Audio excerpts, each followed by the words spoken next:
Hello everyone and welcome to the program Talk Sport on Global Television. I am Samuel Odi. Many thanks for joining on today's edition of the program. As you all know, the EPL has come to an end. Nigerian Professional Football League has a season for 2024-2025 has come to an end, and other competitions around the world are wrapping up. Just like later today, we'll be witnessing the UEFA Conference League final between Chelsea and Real Betis. That will be happening later tonight at 8 p.m. Nigerian time. So, on that note, that edition and that league will be closing today.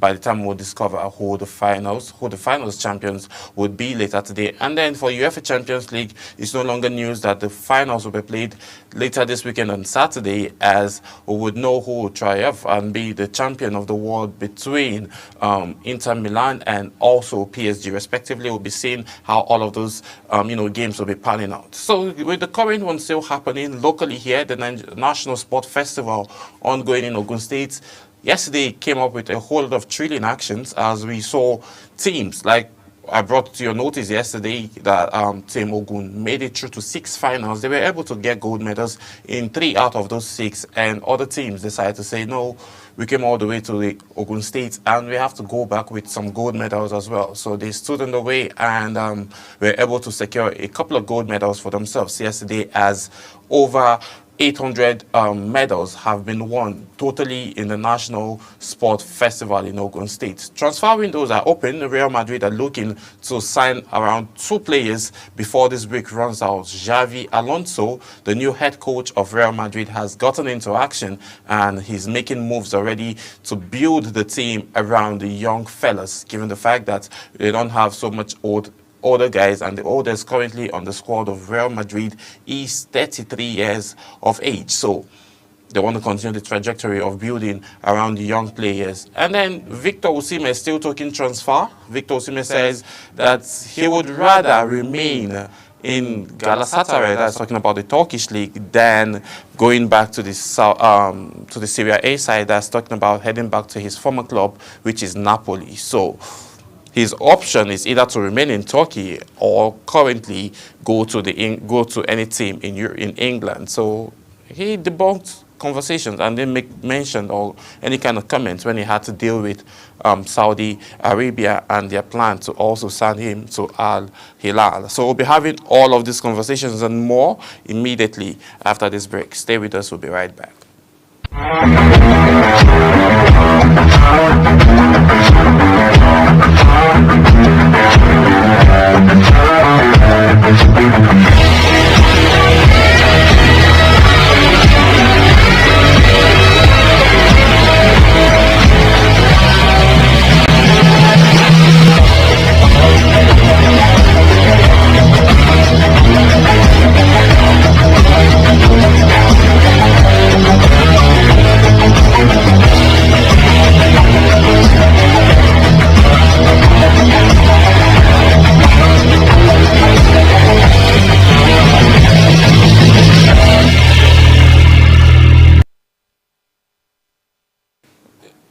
Yes, many thanks for staying with us. Now we are about to get into the conversation of the day, and we'll be starting from the home front, where we've seen Team Delta triumph over the just invited junior athletic team on penalties to claim the women's football gold.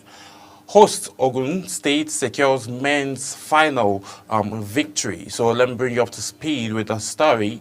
In a thrilling contest at the MKO Abiola International Sports Complex in Abeokuta, Team Delta emerged victorious against the invited junior athletic team, winning 7-6 on penalty in women's football final of the ongoing 22nd National Sport Festival, also known as the Gateway Games, held in Ogun State. The match, which attracted a full capacity crowd, was a tense affair that concluded in penalty shootout after both teams remained goalless for 120 minutes of playing time. The atmosphere was electric as teams battled for supremacy, but it was Team Delta that triumphed, converting their 7th penalty kick to secure the gold medal. Following the match, Coach Bankole of the just invited Junior Athletic Flamingos commended his players for their performances, highlighting their skills and resilience throughout the encounter. He expressed pride in their efforts, stating that the players met expectations set for the match, showcasing their professional capacities. Meanwhile, in men's final, host Team Ogun convincingly defeated Team Kwara 4-1 to claim the gold medal, supported by a large crowd of enthusiastic fans. The hosts led 3-1 at halftime and sealed the victory by scoring a fourth goal in the 88th minute of the second half. So looking at all of this now, it shows that, okay, the future, like we have always said, and grassroots football, sporting activities are getting into shape, and then we're seeing athletes coming up and then defying the odds and putting up a fight, because you can't be having results like this. You rarely have results like this. You rarely have teams, even in Europe, play full 90 minutes and then play an additional extra time of 30 minutes for them to be able to finally go into the penalty shootout and find out who the deciding champion would be. So it shows how intense and how competitive the NSF is actually ongoing now, and it shows that, okay, the future of grassroots football and football in general, sporting activities in general, it's in good hands based on what we're seeing from the national sport festival currently ongoing in Ogun State. So this is just welcoming for the development, and congratulations to the teams that won. Still talking National Sport Festival, Team Bayelsa overpowered Ogun to win gold in women's basketball. Team Bayelsa have won a gold medal in women's basketball events at the ongoing National Sports Festival, still in Ogun State. The Bayelsa ladies overpowered Team Ogun 59 to 37 in the thrilling final contest. They dominated the game right from the first minute and truly deserved the win. Team Ogun struggled to cope with their opponent's tricky and effective play, despite the large support from the home fans at the Alaka Sports Complex in Igesha. The silver medal will be a consolation following their impressive performance in the event. Remind you that still talking about finals in the National Sports Festival, Golden Eaglets clinched a bronze medal. The team just invited junior athletes, that's in bracket the Golden Eaglets, have clinched the football bronze medal of the ongoing National Sports Festival. They defeated Team Kaduna 2-0 in the third place match played at the Remo Stars Stadium in Ikenne, Romeo. In Ikenne, the home of Nigerian champions, that's talking about Nigerian Professional Football League, Remo Stars, yesterday to win bronze medals.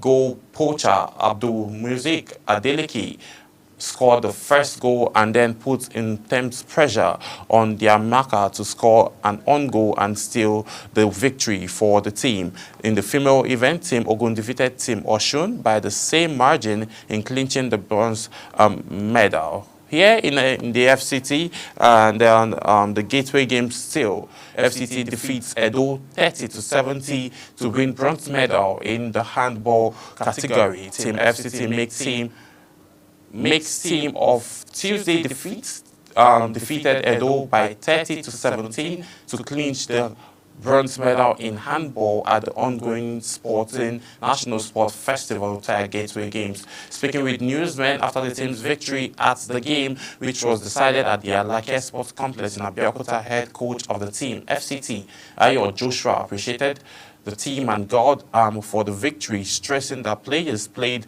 to instruction, concentrated without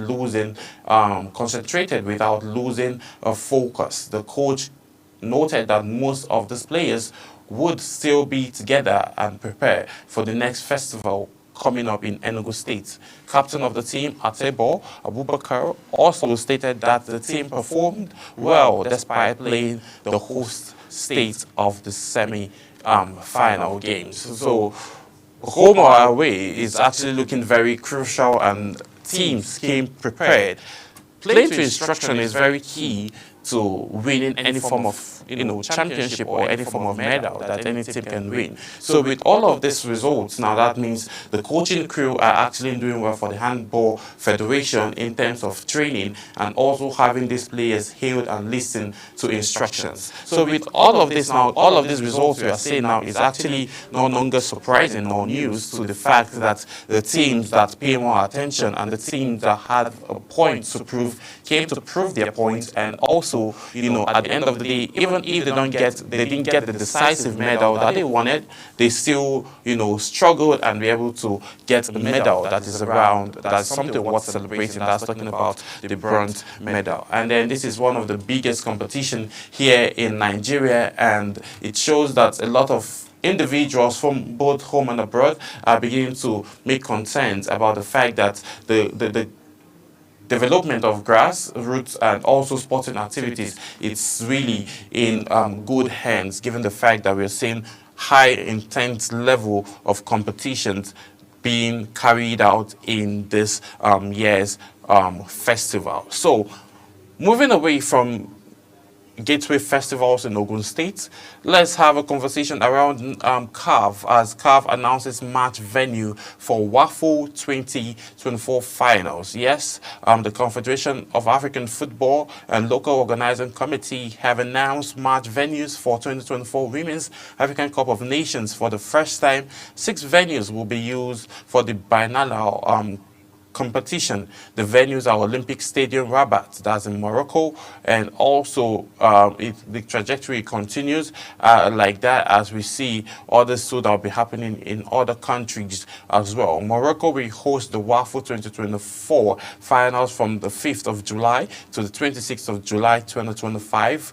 And then South Africa won the last edition of the competition, which was hosted by Morocco. 9-time champion Super Falcons of Nigeria are drawn in Group B with Botswana, Tunisia, and Algeria, respectively. So looking at this now, later tomorrow we'll also be seeing where the Flying Eagles will be drawn up in their own categories for the World Cup that will be coming up, the Under-20 World Cup that will be coming up later this year in the month of September. Later tomorrow, the draws will be out, and then we would know where the Flying Eagles would be stated at, given the fact that they qualified just this month of May in the competition that was just played in Rabat, Morocco. So we'll be looking at all of those, and then we'll see how the level of preparation will continue. Aliyu Zubairu, the head coach of the Flying Eagles, says in his word that he's going to overhaul the whole team based on the fact that they are not so clinical when it comes to scoring goals. But I think all of those will be, looked into, because analysts and also agents and individuals, the coaching crew, have also raised concerns about the fact that yes, overhauling the team is not the total answer, because they need the experience of these individuals that have played in certain competition, and then bringing fresh legs into the mix is actually going to help. But now, the attacking first is where the Flying Eagles are actually having a problem, based on the fact that they had opportunities to become champions this time around, and then aside advancing to the semi-finals and finishing among the top 4, they had opportunities to even win the trophy, but that didn't happen. So we would see how Coach Aliyu Zubairu would be able to manage the situation and see how the team will be more clinical when they come in front of goal ahead of the World Cup. So we'll see how all of those pans out, and we would be cheering, obviously, for the Flying Eagles as they advance to the competition, the World Cup, that will be kickstarting in September, and that will be happening respectively outside Nigeria. So we would definitely bring you updates on how all of this will be panning out. So moving on and having conversations around Unity Cup 2025, Jamaica through to finals as Super Eagles are set to battle Ghana. Later today, Jamaica are through to the finals of the 2025 Unity Cup following a dramatic 3-2 victory over Trinidad and Tobago in the trailing semi-final clash, which happened yesterday. The Reggae Boys raced into a 2-0 lead at the Kitch Community Stadium in Brentford. Trinidad and Tobago mounted a spirited fight back, but eventually lost thanks to a stoppage time penalty. Jamaica are through to the finals of the 2025 Unity Cup following a dramatic 3-2 win. And then this shows that they are very, very enthusiastic and very, very ready. Now, far back in 2004, that was the last time we had a Unity Cup being played. And looking at those angles now, the former champions of this prestigious competition is actually the Super Eagles of Nigeria, as when they defeated Ireland 3-0 in the final. So we are expecting to see them, the Super Eagles, in actions later today again. So now let's have a conversation. Key players of the Super Eagles were not invited, likes of Victor Osimhen, Victor Boniface, Ademola Lookman. All of these individuals were not invited. Why? All of this is best known to Eric Chell, who is the head coach of the Super Eagles. He wants to try something new with some newer guys. So now he introduced a couple of players from the Nigerian Professional Football League, a couple of other guys from Europe who would be in the mix to play. So the key runners and the front runners of the team are actually not present, but the number one goalkeeper, Stanley Nwabali, is part of the squad. So the game will be played today, and them winning is automatically going to move them into the finals, as the finals will be played on Saturday. A couple of key guys are also absent for Ghana, as there wouldn't be playing in today's feature. Likes of Thomas Partey and the others will not be. Jordan Ayew, all of them will not be around to play in that matchup later today. So looking at it and the way the game panned out, earlier, Cassie Palmer gave Jamaica the lead in the 25th minute from 12 yards. 8 minutes into the second half, Romeo Brockway doubled the advantage with a composed finish. Within a minute, Isaiah Lecoq reduced the deficit with a powerful strike before Kevin Molly scored an equalizer to make it 2-2 with the game heading towards extra time. Richard King kept his cool to convert a dramatic late penalty in the 40th minute of the extra time. They will now face the winners of Wednesday's semi-finals between Nigeria and Ghana. So the battle is still on. We will see how it will pan out. This match will be played later this evening, 4 p.m. Nigerian time, and we would be cheering and hoping that Nigeria gets to defend, being patriotic, obviously, that Nigeria gets to defend her prestigious championship that they won late in 2004. We'll be having conversations around transfer windows, as Victor Osimhen says, I would rather remain at Galatasaray, as he names clubs that he will never join. We'll be going on a quick break, and when we return back, we'll have all of these conversations. So stay with us. We'll be right back.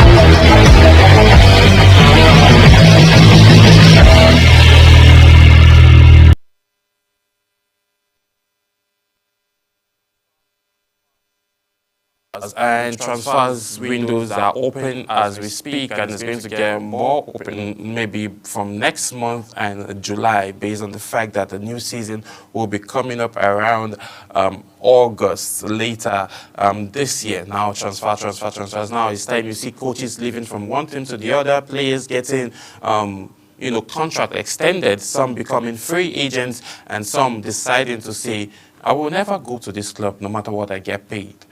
Talking about not moving to a club based on the fact that they are happy where they are. Talking about Victor Osimhen now, says, I would rather remain at Galatasaray, as he says he will never return back to Napoli. Super Eagles forward Victor Osimhen has said that he would rather remain at Galatasaray instead of joining Juventus. The 26-year-old Nigerian striker ruled out of a potential move to Serie A giants despite growing speculation linking him with a move to the old lady of Turin. Osimhen moved to Galatasaray in a high prolific season-long loan transfer and has been the subject of intense transfer rumors as windows reopens. The Nigerian have ruled out his return to Italy as well to join his former side Serie A, the former Serie A champions. From all indications, Osimhen will depart Istanbul this summer and may end up either in Saudi Arabia or English Premier League. Galatasaray are said to be keen on signing Victor Osimhen from Napoli this summer, following the outstanding performance for the league and helping them secure the Turkish league and advancing into the Champions League. So he has done this. He did it with Napoli, okay? And then he went on loan just within a short period of time. Let's say in the space of 6 to 7 months, he became the highest goal scorer in the Turkish league, winning the Golden Boot, winning trophies, and also setting records for himself as individually also and also for the team. So looking at this now, Victor Osimhen has made it clear now that Galatasaray, I'm open if you're just going to pay the money. But now, at the end of the day, do they have, after all of these trophies, they should be able to have money to pay him. But now, in the long run now, they will definitely not want to just use the whole money to pay off Victor Osimhen and land his signature. So on that note, his deal with Napoli is actually ending at the end of this summer. So when that happens now, automatically he's open to go to wherever he wants to go to. Though he has been open to go to wherever based on the fact that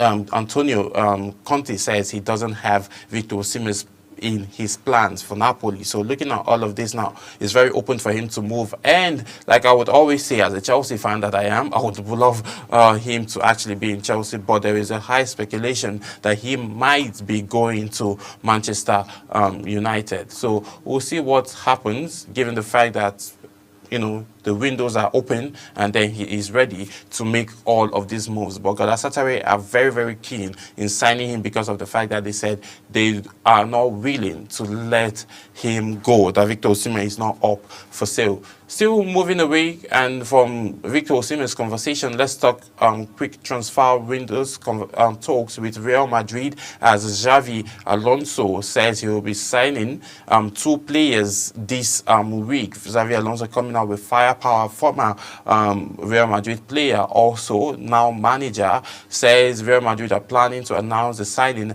of 2 players for their new manager, Xavi Alonso, this week. As reports get to the newsmen, 2 signings are Alvaro Carriers and Trent Alexander-Arnold. Recall that Real Madrid recently appointed Alonso as their new manager, as planned, replacing Carlo Ancelotti at the Santiago Bernabeu.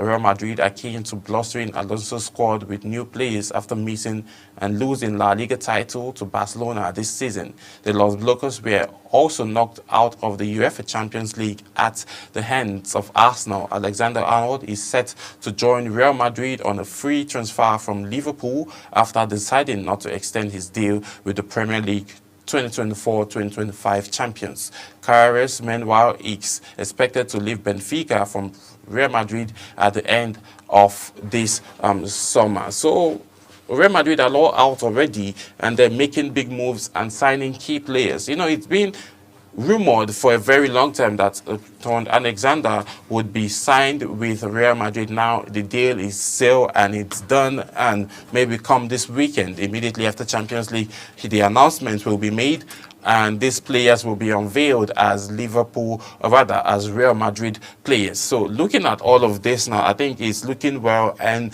Real Madrid are looking to get on the firepower that we've known them for and fighting through and having that Zinedine Zidane kind of power play that we used to see and going back to winning trophies. But the rivalry between Real Madrid and Barcelona is something that has been for over a decade, given the fact that these are 2 giants in the Spanish league and they would always want to prove a point. And for this 2024-2025 season, Barcelona had the best laugh ahead of Real Madrid. So we'll see how all of this will turn out. If the signings and then the coming season, Real Madrid will be able to, you know, have their way to like smack Barcelona back. So let's see what happens and how all of that will be panning out shortly as the whole transfer windows and also the season is rushed and fast approaching. So today there would be a Europa Conference League final as Enzo Maresca names Chelsea's squad to face Real Betis. Chelsea manager Enzo Maresca have traveled to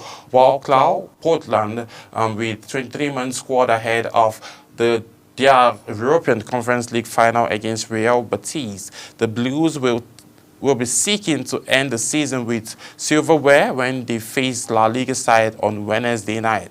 Maresca's men already booked their place in next season's Champions League following a 1-0 win at Nottingham Forest. The Italian has named a strong squad to face the La Liga side. Robert Sanchez could start between the sticks, but the two other goalkeepers in the squad are Felipe Jonderson and Lucas Bridgestone. In defense, we have Maresca will pick from team captain Reece James, Leo Cowell, Marco Kurela, Malo Gusto, Josh Amampong, Tosin Aderboye, Brenton Badeshila, and Trevor Chalobah. All of these guys will be starting from the back. And then midfielder, we have Karim Dewsborough, Hall, and then Martis. We also have Enzo Fernandez and Moses Caicedo, all are available to start. Nono Madueke, Pedro Neto, Nege Gusto, Nicholas Jackson, Cole Palmer, Christopher Nkunku, and Jordan Sancho. All of these individuals also are still available for the attacking side. Since as Enzo Maresca is looking to make history in the league, Conference League final, Enzo Maresca is a man with a point to prove as he targets football history for Chelsea later today. UEFA Conference League final against Real Betis victory is the final round of Premier League match as Nottingham Forest on Sunday secured the qualification for next season's Champions League. Maresca has had a roller coaster for his first season in charge at the Stamford Bridge after replacing Pochettino. His team were within touching distance of eventually Premier League champions Liverpool in mid-December before struggling badly, but results picked up towards the end of the campaign. Maresca's clearly frustrated round for his critics after his youthful side secured fourth spot in Premier League on Sunday with a 1-0 victory. So looking at this history now that would be made, I think hopefully the history will be made, and Enzo Maresca have always said that he has always won something in his second year. In December 2024, when the season started, Chelsea were at some point topping the league table, the EPL, before Enzo Maresca came out and then made a statement and said Chelsea are not contending for the EPL, but their main focus is to advance into the Champions League. And then from there, we saw everything took a different turn. Chelsea started struggling, and then injuries setting, and then a couple of players also were sent on loan. So looking at all of this now, I think he attributed negatively to what happened to Chelsea and for them not to be able to, fight and advance so much and so far when it's to win the championship. But still, the goal for the season was to advance into the Champions League, and that has been secured. So later today, it's going to be very integral and very crucial for Chelsea to come out with a steady mindset and with the mindset to win so that they can be able to defeat Real Betis. But if not, if Real Betis also come up being more intentional and more detailed, they would be able to have the best laugh, and which is not what Chelsea will be looking forward to, because obviously they don't want to have a season-less trophy. That's what Arsenal is currently facing, and John Terry Henry, the former Arsenal legend, has also clapped back and said Enzo Maresca's Mikel Arteta, talking about the Arsenal head coach now, needs to do better than not just have seasons and season in and out of season without winning any prestigious championship over years of being the manager. So all of this is something that is actually going to be talked about more after today's game, and we would see how that will pan out. We'll be going on a quick break, and when we return back, we'll have conversations around Indiana Pacers and the New York Knicks as Indiana Pacers takes Game 4 of the Eastern Conference League final. I'll bring you that update and also the highlights immediately after this break.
Yes, many thanks for staying with us. Now let's have quick conversations around basketball, where Indiana Pacers takes on the lead in the Game 7 series between Indiana Pacers and New York Knicks. Currently, as we speak now, Indiana Pacers leads the series, the Eastern Conference Finals, at 3-1 apiece. So looking at this now, the Game 5 will be played on Friday morning. Yes, early hours of Friday morning here in Nigeria around 2 a.m. Nigerian time. If Indiana Pacers gets to take Game 5, then the job is done. They've advanced into the NBA playoffs. So looking at this now, it was a morning of superb action where we saw Indiana Pacers coming out very hot and scoring from three-point line. And at some point, Knicks took charge and then took the lead. But later on, New York Knicks threw away the charge and threw away the lead. And then Indiana Pacers took it up and they never dropped the bar as they continue to win. And again, talking about Eastern Conference Final, we would see how this game will pan out. In the West, we have Timberwolves and OKC Thunder, where OKC Thunder are leading the series now at 3-1, given the fact that they defeated Timberwolves early hours of today at 28 to 126. This happened still this morning, and then Tony Edwards and his team reacted to it and then says the job is not done and they are going to come back again, which is actually going to be a very, very serious comeback, because if they can win the next 4 games, then they would advance into the NBA playoffs. And most of all of these young guys playing currently, as they have knocked out Anthony Edwards, single-handedly knocked out Kevin Durant and the Phoenix Suns. Afterwards, he went to LeBron James and the Lakers. That's talking about LeBron James and Luka Doncic. He made sure they got defeated. Afterwards, the next on his plate was Golden State Warriors. He defeated Stephen Curry, Jimmy Butler, and Draymond Green. But Stephen Curry was injured most of the games that were played between the Warriors and Timberwolves. So looking at all of this now, it's still looking very open, and there's a high chance that New York Knicks might come back and win. Indiana Pacers might just take it off on Friday, early hours of Friday morning, and then advance into the finals. But if that doesn't happen, then there's a high chance that the competition is still very much open. I'll be leaving you with the highlights between Indiana Pacers and New York Knicks as we wrap up today's edition of Talk Sports. I'll be leaving you with the highlights. I'll see you again as we talk more sports. My name is Samuel Odi, and you sit back and enjoy these highlights. Bye for now. Brunson on the bench with 5 fouls. All right, the hot hand here of Cat. Towns 3. Good! What a shot! Well, you talked about those being bad shots. He can knock those down. He can make those, but I just don't like the ones where he's standing on the logo. A 20-point fourth quarter for All-Star Karl Anthony Towns. A 20-point deficit to take this lead of 4. 2 things. Their defense has been the best it's been the entire series, and Karl Anthony Towns. Brunson on the bench, 5 fouls. Here comes McBride, who's given them a jolt in this fourth quarter. 7 points.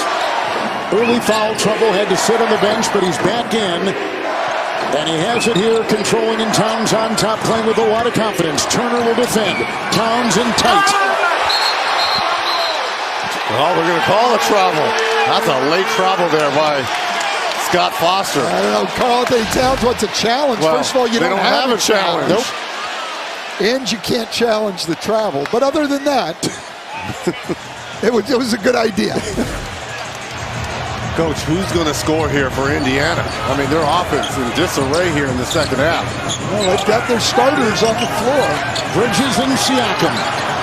Siakam shot. Oh, a big one. Got to ride him. When Siakam gets to his right shoulder turn, he's almost automatic down there. It's McBride, and Nembhard will defend. Bridges picked up by Nesmith. A shove and a foul. Nesmith. First free throws. Sorry, Coach. First free throws by Bridges here of the game. Don't miss a playoff moment. Bridges there. Lead is 3. 4 to play in the fourth. And he goes 2 of 2, draining both with the 5 fouls on Brunson. Halliburton. Getting a screen from Turner once, twice. As he jab steps in there, and it's off to Nesmith. Anunoby there. Could be there. It is. Defense has changed for the Knicks. Nesmith bullies his way and knocked away. Swatted away by Anunoby. Shot clock at 2.8. If Nesmith tried to bully Anunoby, that's not going to work. It's Turner over Towns. Shot clock violation. Well, New York, defensively, it has just changed tonight here from about the midpoint of the snap third of the finger, quarter. right? Yeah, blink of an eye. Well, to me, it really started the last 2 to 3 minutes of that second quarter. And they got it from 20 to 13. I told you guys, I didn't like the energy by the Pacers. Reggie, they went on a 10-3 run to end the second quarter. You're right. In fact, the Knicks have closed the last 2 quarters with runs. It's in, it's high. McBride saves it, and Anunoby can't. It was deflected out of bounds. It's off Indiana. Shot clock at 7. It'll be on Tuesday, and here is the challenge and the outcome. He didn't touch it, did he? He did not, and successful challenge. We are now done with challenges for the night, as that was Indiana's second and last, and New York lost theirs. The last 12 minutes, the Knicks have outscored them 33-14. Here's a shot by Halliburton. That was a huge possession and bucket here. Now let's see if Indiana can reset their defense. Full court pressure there once again, McBride. Coach, you're a little surprised they didn't come back with Jalen Brunson doing that, even with those 5 fouls. McBride rocketing to the rim with a foul. 2:51 to go in regulation. Yeah, Take a free throw in game 2, and tonight he has now hit all 3 of his free throws. Well, with New York, Tom Thibodeau the other night stuck with the lineup that he thought was playing well and didn't play Towns. He may be leaving Jalen Brunson on the bench. Knicks have been lights out at the line, 13 of 14 this half, shooting free throws with another whistle. That's Towns, that's number 5. Coach, I understand Thibs sometimes can be a little hard-headed. I'm bringing back Brunson. I got